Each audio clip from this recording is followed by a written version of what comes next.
My name is Allie Futty.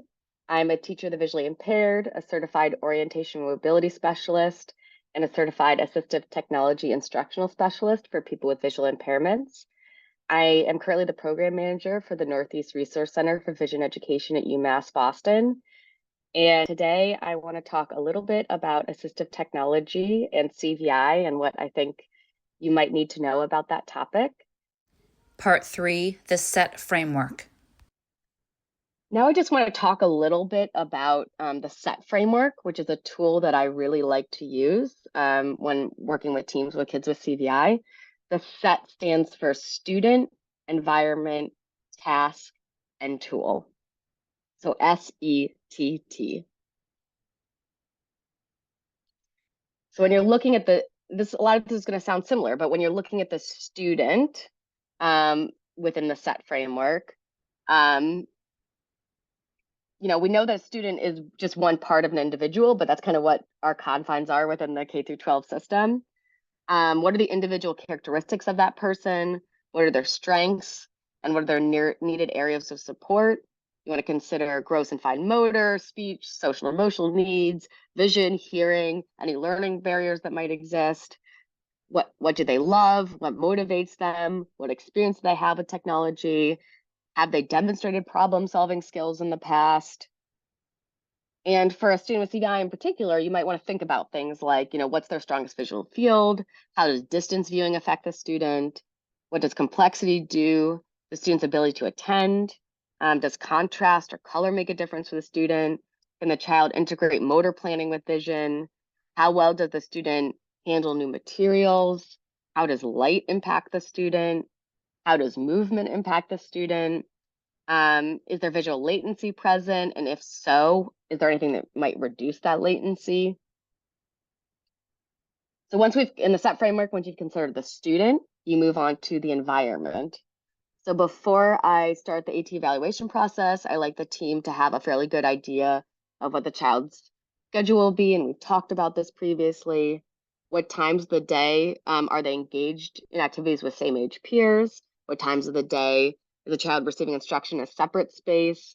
What other times of the day is the child out of the classroom doing feeding or changing? What are the environments the child is learning in, and what are the conditions the child is operating within at the time the child is there? AT doesn't solve all the environmental issues. First, what can we do to set up the environment for success? Do we need the disco ball and rock music during snack time? And that's a real thing that happened to me, which is the kid had an assistive technology device. The school called me in because they said, I don't know why the kid just can't use it was a communication device. They just can't use their communication device during snack time. And it's such an important time for them to use their communication device. This is a kid who had a lot of sensory integration issues, and I walk into the classroom and there's literally a disco ball and rock music going on. I said, okay, this is an easy fix, guys. We don't need another $5,000 communication device. We just need to turn off the rock music and the disco ball during snack time. And lo and behold, that solved the problem. So, so that's just like a real life, but kind of silly example of sometimes it's not the technology the problem. We can sort of think through barriers that exist in the environment. Environment also includes the people. What people does the child interact with on a daily basis? Who is responsible for the child's programming? What is their competency in this area? And what kind of training might they require in assistive technology? So again, we talked about how an AT service that's protected on IDA is making sure everybody gets the training they need. You also want to think about school infrastructure. So I taught in some rural school districts that didn't have good Wi-Fi. Examples like that, is this a school that's Chrome? Is this a school that's everybody's on Windows? Is everybody got an iPad? Thinking about those school infrastructure questions in the environment is also great. And then once we've thought about the environment, we're going to talk about the tasks. So you want to make sure you do a task analysis of the child's day. What are the activities the child needs to participate in? What is the child's current workflow? What are the current tools, adaptations, and modifications? Are they working? Is there a reasonable level of independence? And what barriers exist and where do they exist? Where are tasks similar and where are they different? What are some areas where one tool might solve multiple problems and areas where we're going to need discrete tools? And finally, the last thing in the set is also the tool conversation. So you're seeing a theme here. What tools can assist with barriers? Are current tools sufficient with training or modifications? Sometimes the tool is great. The team just doesn't have the training to implement the tool appropriately. Or maybe the tool just needs some modifications. The student can actually access it. And is there continuum of tools in place? We want to go from low, mid, and high tech options always available for the student, because sometimes those high tech options are going to die, and what the student just can't communicate for the rest of the day or participate in the class. So we want to make sure we also have low and mid tech options that are less likely to run out of battery or need to be sent away to the manufacturer, also in place for the student. All right, so this is one example, and both of these examples are real students that I had in my own work as a TS visually impaired that are de-identified and abstracted enough that nobody would recognize them. So I've laid this out in a chart. The SETT framework, you don't have to use a chart, but I just thought this was a clear way of presenting the information. So first, we're going to consider the student. So Rachel is a charismatic preschool student who loves school and has a great relationship with her paraprofessional and teacher. Rachel has spastic quadriplegia from cerebral palsy and has very little volitional movement. The team feels Rachel has strong receptive language but cannot produce speech. She does vocalize to communicate with adults, and people who know her well can interpret her vocalizations. Rachel is primarily an auditory learner based on her FEA and LMA. Her strongest visual field is her upper right, and light and the color yellow are very stimulating for her vision. Rachel cannot see stimuli beyond 2 feet. Rachel does not currently have visually guided reach. So that's the student. Now we're going to talk about the environment.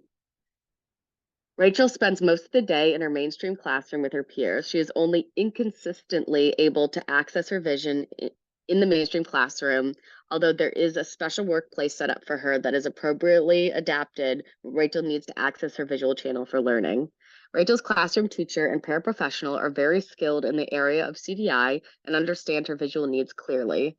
During morning meetings, students sit together in a circle on the floor. The teacher has made great effort to decrease complexity in the circle time area. Rachel struggles to use her vision during this activity. So now we're going to talk about that task, right? So we've got the student and the environment, and now the task. Every morning, the students are asked to pick a description of how they are feeling from the feeling wall, and the teacher places that feeling next to the child's name. Currently, the paraprofessional who knows Rachel well guesses how she is feeling based on her behavior and places the feeling next to Rachel's name.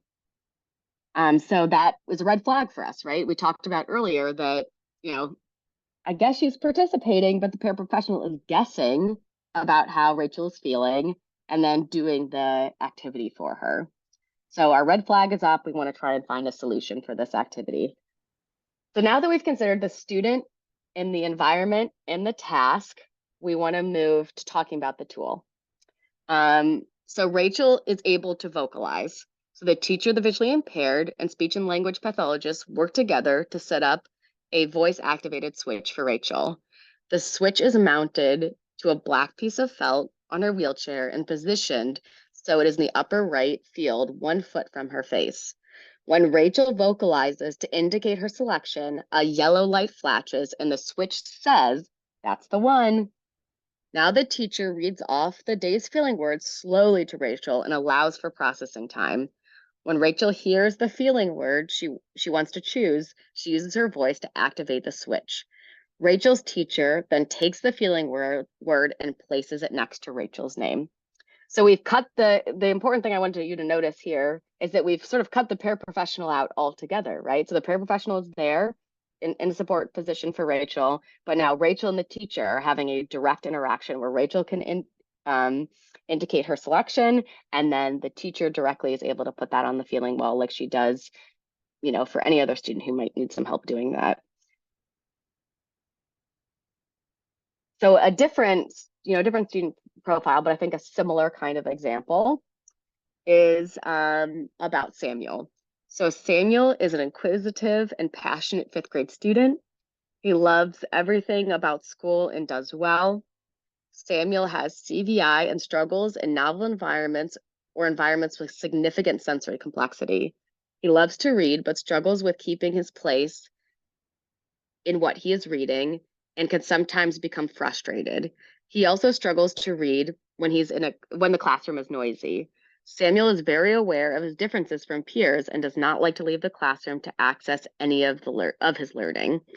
When he does, he feels self-conscious and anxious. So those are all things that are really important for us to know about Samuel as a learner. The environment Samuel is in is Samuel spends 100% of his day in his mainstream classroom.